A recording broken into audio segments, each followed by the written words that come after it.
அந்த முதல் காரியத்தில் முதல் வார்த்தை he lived humbly. அவர் தாழ்மையுள்ளவராய் வாழ்ந்தார். இதை அடிச்சுக்க முடியாதுங்க. இந்த உலகத்தில் வேறு எந்த நபரும் தாழ்மையுள்ளவராக வாழ்ந்ததை வேற எந்த நபரும் அடிச்சுக்க முடியாது. இன்னைக்கு நிறைய பேர் சொல்றாங்க, தன்னை தெய்வங்களாக சொல்றாங்க. இன்னும் சொல்ல போனா நான் தான் இயேசுன்னு நிறைய பேர் சொல்றாங்க. ஆனால் அவங்களுடைய வாழ்க்கையெல்லாம் போய் பார்த்தோன்னு சொன்னா அவங்க வாழ்க்கையில தாழ்மை என்பது இல்லை. தாழ்மையுள்ளவராய் எது வரைக்கும்? கடைசி வரைக்கும் அவர் வாழ்ந்தார்.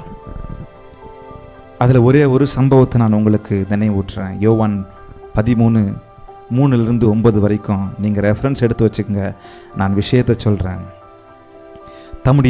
இயேசு தம்முடைய கையில் பிதா எல்லாவற்றையும் ஒப்பு கொடுத்தார் என்பதையும் தாம் தேவனிடத்திலிருந்து வந்ததையும் தேவனிடத்திற்கு போகிறதையும் இயேசு அறிந்து போஜனத்தை விட்டு எழுந்து வஸ்திரங்களை கழற்றி வைத்து ஒரு சீலையை எடுத்து அறையை கட்டிக்கொண்டு பின்பு பாத்திரத்தில் தண்ணீர் வார்த்து சீஷருடைய கால்களை கழுவவும் தாம் கட்டிக்கொண்டிருந்த சீலையினால் துடைக்கவும் தொடங்கினார். யார் செய்ய முடியும்? இன்னைக்கு கடவுள்னு சொல்லிக்கிட்டு திரியிறாங்களே நிறைய பேர், தன்னை இயேசுன்னு சொல்லி தெரிஞ்சுக்கிட்டு இருக்கிறாங்களே, தன்னை பெரிய ரெவரண்ட்டு போப்பு பிஷப்புன்னு சொல்லி தெரிஞ்சுக்கிட்டு இருக்கிறாங்களே, இந்த செயலை செய்ய முடியுமா? சரி, இந்த சம்பவத்தை எதற்காக அவர் குறிப்பிட்டிருக்கிறார்? லிட்ரலாக நம்ம போய் எல்லாருடைய காலை கழுவணுன்றதுக்காக குறிப்பிட்டிருக்கிறாரா? அப்படியே இந்த இடத்துல என்ன நடக்குதோ அதே போல போய் சீஷர்களுடைய காலு, விசுவாசிகளுடைய காலெல்லாம் கழுவணும்னு சொல்லி அதுக்காக இந்த இடத்துல குறிப்பிட்டிருக்கிறாரா? இல்லை. எதற்காக தெரியுமா? நானும் நீங்களும் அந்த உள்ளம், தாழ்மையுள்ள உள்ளம், கால்களை கழுவக்கூடிய நிலைமை வரும்பொழுதும் அதை நானும் நீங்களும் செய்யணும். ஒரு சில வருஷத்துக்கு முன்னாடி ஒருத்தர் காலை கழுவினார். கூட இருக்கிற அசிஸ்டன்ட் பாஸ்டருடைய காலெல்லாம் கழுவினார். அது வீடியோ எடுத்து போட்டார். என்னாச்சு? அங்க என்னாச்சு? ஆண்டவர் சொன்ன கான்செப்ட் எங்க பார்த்தீங்களா? நான் காலை கழுவுறேன், என் அசிஸ்டன்ட் பாஸ்டருடைய காலெல்லாம் கழுவுறேன், பார்த்தீங்களா? எவ்வளோ தாழ்மை பார்த்தீங்களா? எனக்கு தாழ்மையை காண்பிக்கிறேன் அப்படின்ற விஷயத்திலே பெருமையை காமிச்சிட்டாங்க. அதுக்கு தான் இதை செஞ்சாரா? இதை செய்ய சொன்னாரா? அதுக்காக இதை செய்ய சொன்னார்? இல்ல. அவர் எதுக்கு, என்ன அந்த கான்செப்ட் என்ன, அந்த வார்த்தையினுடைய அர்த்தம் என்ன, அந்த சம்பவத்தினுடைய அர்த்தம் என்ன? கால்களை கழுவ வேண்டும் என்று சொல்லும் பொழுது என்ன அர்த்தம்? தாழ்மை உங்களுக்குள்ளாக இருக்க வேண்டும். எந்த சூழ்நிலையிலும், எனக்குள்ளாக எந்த சூழ்நிலையிலும் தாழ்மையுள்ளவராக இருக்க வேண்டும். கர்த்தர் என்னை இந்த மரணம், நான் இன்னும் கொஞ்ச நேரத்தில் மரிக்க போகிறேன், என்னை எடுத்துட்டு போக போறாங்க, நான் மரிக்க போகிறேன், பாடுகளை பட போகிறேன், ரத்தம் சிந்த போகிறேன், மரணத்திற்குள்ளாக, சிலுவையின் மரணத்திற்குள்ளாக போக போறேன், அதன் பிறகு நான் உயிர் தழ போகிறேன். கர்த்தர் எல்லா நாமத்திற்கு மேலான நாமத்தை எனக்கு இந்த உலகத்திற்கு பிரகடனம் செய்ய போகிறார் தேவனாகிய கர்த்தர். இப்படிப்பட்ட பெரிய காரியங்களும் வருது. ஏன்னா ஆண்டவர் மகிமையான பரலோகத்தை விட்டு இந்த உலகத்திற்கு வந்திருக்கிறார். இயேசு என்னை என்னுடைய பிதா இந்த உலகத்திற்கு அனுப்பியிருக்கிறார். இந்த காரியங்கள் எல்லாம் அவருக்குள்ளாக இருக்கிறது. சொல்லுங்க, இந்த உலகத்தில் அவரை விட மேன்மையுள்ளவர் இந்த உலகத்தில் யாராவது இருக்க முடியுமா? அவரை விட பெரியவர் இந்த உலகத்தில் யாராவது இருக்க முடியுமா? அவரை விட உன்னதமானவர் இந்த உலகத்தில் யாராவது இருக்க முடியுமா? அல்லது அவரை விட ஞானம் உள்ளவர்கள் இந்த உலகத்தில், சாலமனை பத்தி சொல்றோம் ஞானம் உள்ளவர் என்று சொல்லி, இயேசுவை விட ஞானம் உள்ளவராக இருந்திட முடியுமா? அவரு எவ்வளவு உயர்ந்தவர், எல்லாரிலும் மேலானவர், எல்லோரிலும் போற்றத்தக்கவர். போன வாரம் பார்த்து எப்போதும் துதிக்கப்படத்தக்கவர் இந்த இயேசு. அவ்வளவு உயர்ந்த ஸ்தானத்தில் இருந்தாலும் இன்னும் கொஞ்ச நேரத்தில் இந்த உலக கடமை, இந்த உலக காரியங்களை முடித்து அவர் வந்த நோக்கத்தை முடித்து போக போறாரு. மரணத்திற்குள்ளாக போக போறாரு. தன்னையே சிலுவையின் மரணத்துக்கு ஒப்பு கொடுக்க போறாரு. அந்த நேரத்திலும் தன்னுடைய சீஷர்களை ஓடி போய் பார்க்குறாரு, காலை கழுவுறாரு. அங்கே ஒரு சம்பவம் இருக்கு. 2 பேர், யூதாஸ் இருக்கிறாரு, பீட்டர் இருக்கிறாரு, பேதுரு இருக்கிறாரு. எப்படிப்பட்ட ஜனங்க! ஒருத்தன் காட்டி கொடுக்க போறான், இன்னொருத்தன் மறுதளிக்க போறான். அவருக்கு தெரியும். அவர் அதை அங்க மென்ஷன் பண்றாரு. என் கூட போஜனம் பண்ணிக்கிட்டு இருக்கிறீங்கள, உங்களில் ஒருத்தர் என்ன காட்டி கொடுக்க போறாங்க. என் கூட போஜனம் பண்றீங்கள, என்ன நீங்க உங்களில் ஒருத்தர் மறுதளிக்க போறீங்க. அது அவருக்கு தெரியும். இன்னைக்கு நம்ம யாருக்கிட்ட தாழ்ந்து போறோம்? நமக்கு பிடிச்சவங்கள்ட்ட தாழ்ந்து போறோம். நம்ம கிட்ட நல்லா இருக்கிறவங்கள்ட்ட தாழ்ந்து போறோம். நம்ம கிட்ட எல்லாம் நல்ல விதமா நடந்துகிட்டு இருக்கிறவங்கள்ட்ட தாழ்ந்து போறோம். தாழ்மையா இருக்க விரும்புறோம். ஆனா இங்க பாருங்க, இயேசுவை அந்த குவாலிட்டியை பாருங்க. காட்டி கொடுக்க போறான்னு தெரியும் அவருக்கு. அதுவும் மொத்தத்தினால் காட்டி கொடுக்க போறான். துரோகம் செய்ய போறான் தெரியும், மறுதளிக்க போறான் தெரியும். நான் அவன் இல்ல. குளிர் காஞ்சிக்கிட்டு இருக்கும்போது அந்த அம்மா வந்து கேட்க போறாங்க, நீ அவர் கூட தான் இருந்தீங்க அப்படின்னு சொல்லி கேட்ப. எல்லாம் அவருக்கு எல்லாம் பிக் பிக்சர் தெரியும், படம் போல அவருக்கு தெரியும் இதெல்லாம் நடக்க போகிறது என்று சொல்லி. ஆனாலும் பக்கத்துல பார்த்து சொல்லுங்க, தாழ்மையுள்ளவராய், தாழ்மையுள்ளவராய் காலை கழுவ ஆரம்பிச்சிட்டாரு. யோசிச்சு பாருங்க, பேதுருக்கிட்ட போன உடனே, பேதுரு எப்பயுமே ஹைப்பர் தான். பேதுரு அவர் அந்த ஹைப்பர், என் காலை போய் நீங்க கழுவலாமா, என் காலை தொடலாமா, ஐயோ நான் பாத்திரன் அல்ல, பெருசா சொன்னாரு. தம்பே, இன்னும் கொஞ்ச நேரத்தில் நீ தான்ப்பா மறுதளிக்க போற. அவருக்கு தெரியும். ஒருத்தன் வாயை மூடிக்கிட்டே இருக்கிறான், ரொம்ப மௌனமா இருக்கிறாங்க பாருங்க, வெரி டேஞ்சரஸ். பார்த்தா அவர் தான் காட்டியே கொடுக்க போறாரு. அவருக்கு தெரியும், அவருக்கு தெரியும். ஆனாலும் தன் தாழ்மையை வெளிப்படுத்துகிறார். கழுவ தொடங்கினாரு. அதில் பேதுரு சொல்லும் போது கூட, நீ இந்த நான் கால் கழுவுற விஷயத்தில் நீ ஒத்துக்கலன்னு சொன்னா எனக்கு உன்னிடத்தில் பங்கு இல்லை எனக்கு அப்படின்னு சொல்றாரு. அந்த ஒரு உள்ளம் எனக்கு வேணும். எல்லா மகிமைக்குரியவர் சீடர்களுடைய கால்களை கழுவுகிறார். எல்லா கனத்துக்குரியவர் சீடர்களுடைய கால்களை கழுவுகிறார். இந்த பூமி அனைத்துக்கும் சொந்தக்காரனாய் இருக்கிறவர் காலை கழுவுறார். இன்னைக்கு நிறைய பாஸ்டர்மார்கள், ரெவரண்ட்மார்கள், பிஷப்மார்கள்லாம் என்ன தெரியுமா மனசுக்குள்ள ஓடிக்கிட்டு இருக்கு? அடிக்கடி இதெல்லாம் வந்துகிட்டே இருக்கு. மனசுக்குள்ள என்ன ஓடிக்கிட்டு இருக்கு? பெரிய ஆளுங்களாயிட்டாங்க. போன வாரம் முந்தின வாரம் சொன்னேன்னு நினைக்கிறேன். அவர் நடந்து வந்தாருன்னா பின்னாடி 2 பேர் நடந்து வரணும். செட் பண்ணி வச்சுட்டு தான் வருவார். காரை துறக்க ஒரு ஆளு, கூட வர ஒரு ஆளு, பேக்கை தூக்க ஒரு ஆளு. வயசானவர் முடியல, நிறைய கையில் வச்சிட்டு இருக்காருன்னா தூக்கிட்டு வரலாம், பிரச்சனை இல்லை.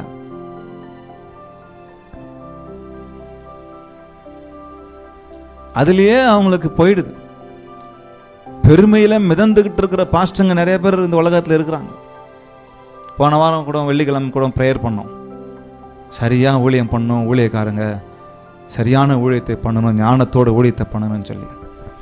அவருடைய தாழ்மை பாருங்க. இயேசு வாழும்பொழுது அவருடைய தலை முதல் கால் வரை நான் சொல்லுவேன் தாழ்மையுள்ளவராக இருந்தார். அவருடைய நடையில் தாழ்மை இருந்தது, அவருடைய உடையில் தாழ்மை இருந்தது, அவருடைய பேச்சில் தாழ்மை இருந்தது, அவருடைய சிரிப்பில் தாழ்மை இருந்தது, அவருடைய பழக்க வழக்கத்தில் தாழ்மை இருந்தது. சொல்றாங்க, பாவிங்க கூட போய் நீங்க போஜனம் பண்றீங்களா, சாப்பிட்றீங்களா? அவங்க கூட அக்கிரமக்காரர்கள், பாவம் செஞ்சவங்க, வரி வசூலிக்கிறவங்க, அவங்கெல்லாம் எவ்வளோ கேவலமானுங்க. அவங்கள்ட்ட போய் நீங்க உட்காந்து சாப்பிட்றீங்களா? பரவாயில்ல, எனக்கு அவங்களும் முக்கியம். அவர் தாழ்மையை பாருங்க. இன்னைக்கு நம்ம உட்கார்றது யாரு கூட? பணக்காரங்க கூட போய் உட்காந்துருவோம். நம்ம டைம் ஸ்பெண்ட் பண்ணுறதெல்லாமே யார் கூட? பணம் இருக்கிறவங்க, பொருள் இருக்கிறவங்க, அவங்க கூட தான் நம்ம உட்காருவோம். எங்கேருந்து வரும் தாழ்மை? அப்புறம் போய் வீடியோ போட்டுருவோம் நம்ம கால் கழுவுற மாதிரி. அதுதான் தாழ்மையா? இல்லை. ஆண்டவர் சொல்ல வர கான்செப்டே வேற. நாம் தாழ்மையுள்ள ஒரு வாழ்க்கையை வாழ வேண்டும். இந்த உலகத்தில் எவ்வளவு சேர்த்து வைக்கலாம், நம்ம இந்த உலகத்தில் எவ்வளவு நம்ம சேமிச்சு வைக்கலாம். இந்த உலகத்தையே நம்ம அலெக்சாண்டர்ல போல 4/3 பகுதி நினைக்கிறேன், எல்லாவற்றையும் நம்ம சம்பாதிக்கலாம். யுத்தம் செஞ்சு எல்லாத்தையும் நம்ம ஜெயிக்கலாம். எவ்வளவு பெரிய பணக்காரர், எவ்வளவு பெரிய அந்தஸ்து, எவ்வளவு பெரிய கோட்டீஸ்வரனா ஆகலாம், முதல் பணக்காரனா நம்ம ஆகலாம். ஆனா இங்க தாழ்மை மாத்திரம்தான் இருக்கணும். பூமி அனைத்துக்கும் ராஜா அவர் இயேசு. பூமி அனைத்திற்கும் ராஜா. அவர் நினைச்சிருந்த சாதாரண மனுஷனுடைய கால்களை நான் கழுவணுமா?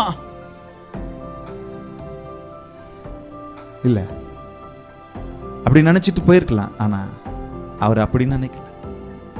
தாழ்மை உள்ளவராய் கடைசி வரைக்கும் இருந்தார். இல்லைன்னா அவர் அங்கிருந்து கீழே இறங்கியே, பரலோகத்திலிருந்து கீழே இறங்கியே வந்திருக்க மாட்டாரு. அதுவே பெரிய அன்பின் தாழ்மை தான். அவரை போல சொல்லமா, அவரை போல நான் மாறணும், அவரை போல நான் வாழணும். சொல்லமா, லிவ் லைக். சொல்ல மாட்டீங்களா? யாரும் போல? Live like. இன்னொரு தடவை சொல்ல மாட்டீங்களா? Live like Jesus. Live like Jesus. இயேசுவை போல நம்ம வாழ வேண்டும். ஏன்னா அவரை போல இருக்கதான் நானும் என்னையும் உங்களையும் ஆண்டவர் கிரியேட் பண்ணியிருக்கிறார், உருவாக்கி இருக்கிறார். என்னை கண்டவன், ஆண்டவர் எப்படி சொல்றாரு? என்னை கண்டவன் பிதாவை கண்டான்னு சொல்றாருல, அதே போல நம்ம சொல்லணும், என்ன பார்க்கிறவங்க இயேசுவை பார்க்கணும். கரங்களை தட்ட மாட்டீங்களா? என்ன பார்க்கிறவங்க யாரை பார்க்கணும்? எனக்குள்ள இயேசுவை பார்க்கணும். எனக்குள்ள இயேசுவை பார்க்கணும். அப்ப இயேசு எப்படி இருந்தாரு? தாழ்மை உள்ளவராக இருந்தார். அப்ப என்ன பார்க்கிறவங்க என்னதை பார்க்கணும்? இயேசுவை எப்படி பார்க்கணும்? நான் தாழ்மை உள்ளவன் என்பதை பார்க்கணும். அவன் இன்னொரு வசனம் பாருங்க, இதை விட அவருடைய தாழ்மை குறித்து இன்னொரு வசனம் இருக்குமான்னு எனக்கு தெரியாது. பாருங்க, பிலிப்பியர் 2:5-11 வரைக்கும் வசனம் சொல்லுகிறது, கிறிஸ்து இயேசுவில் இருந்த சிந்தையை உங்களிலும் இருக்க கடவது. அவர் தேவனுடைய ரூபமாய் இருந்தும் தேவனுக்கு சமமாய் இருப்பதை கொள்ளையாடின பொருளாக எண்ணாமல். என்னங்க, இயேசு தேவனுடைய ரூபமாய் இருந்தும் தேவனுக்கு கொள்ளையாடின பொருளாக தன்னை எண்ணாமல் தம்மைத்தாமே வெறுமையாக்கி அடிமையின் ரூபம் எடுத்து மனுஷர் சாயலானார். யார போல? பாத்தீங்களா தாழ்மைய? தம்மைத்தாமே வெறுமையாக்குகிறார், தம்மைத்தாமே அடிமையின் ரூபத்தை கொடுக்கிறார், மனுஷருடைய சாயலாகிறார். அவர் மனுஷ ரூபமாய் காணப்பட்டு மரண பரியந்தம், அதாவது சிலுவையின் மரண பரியந்தமும் கீழ்ப்படிந்தவராகி, இன்னொரு வார்த்தையில சொல்லாமா, தாழ்மை உள்ளவராகவே இருந்தார். கடைசி வரைக்கும் ஒரு தாழ்மை உள்ளவராகவே இருந்தார். ஆதலால் தேவன் எல்லாவற்றுக்கும் மேலாக அவரை உயர்த்தி இயேசுவின் நாமத்தில் வானோர் பூதலத்தோர் பூமியின் கீழானுடைய முழங்கால் யாவும் முடங்கும்படிக்கு பிதாவாகிய அவருக்கு மகிமையாக இயேசு கிறிஸ்து கர்த்தர் என்று நாவுகள் யாவும் அறிக்கை பண்ணும்படிக்கு எல்லா நாமத்திற்கும் மேலான நாமத்தை அவருக்கு தந்தினார். அந்த தாழ்மை எனக்கு உங்களுக்கு வேணும்.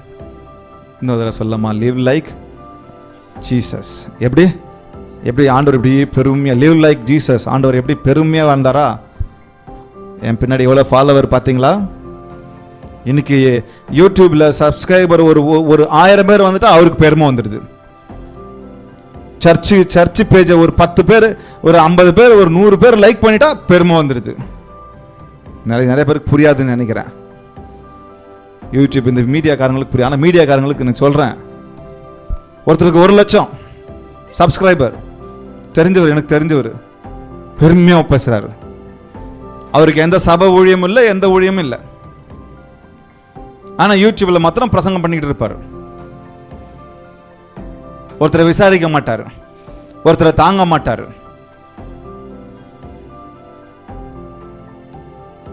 பந்தாதான் பேசும்போதெல்லாம் ஹவுதா பிரதர், என்ன பிரதர், பேச்சிலேயே பெருமை. அதிலே நம்மளுக்கு கடுப்பாயிடுது. ஏண்டா உங்ககிட்ட வந்து பேச வந்தேன், ஹல்லேலூயா பிரைஸ் லார்ட், அப்படிங்களா பிரதர்.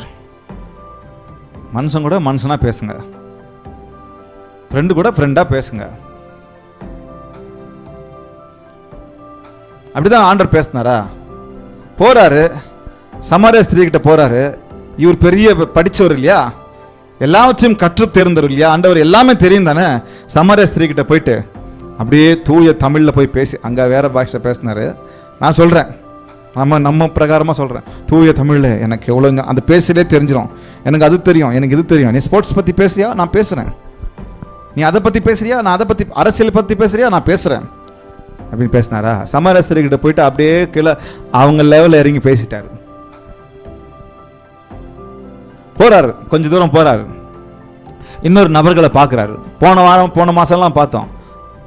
என்ன, அவர் தன்னை அந்த 7 முக்கியமான காரியங்கள் குறித்து பார்த்தோம். தன்னை அதுக்கு ஒப்பிட்டு அவங்க பாஷை அவங்க எவ்வித புரிஞ்சுக்கவங்களும் அதிலே பேசுவாங்க. ஆனால் இவர் நம்ம ஆட்கள் அப்படி கிடையாது. இவர் ஸ்டாண்டர்ட் விட்டு இறங்கவே மாட்டார். நம்ம தான் அவர் ஸ்டாண்டர்டுக்கு போனோம். அப்பப்பா எனக்கு ஒன்றும் புரியாதுன்னு ஓடி போயிடுவாங்க எல்லாரும்.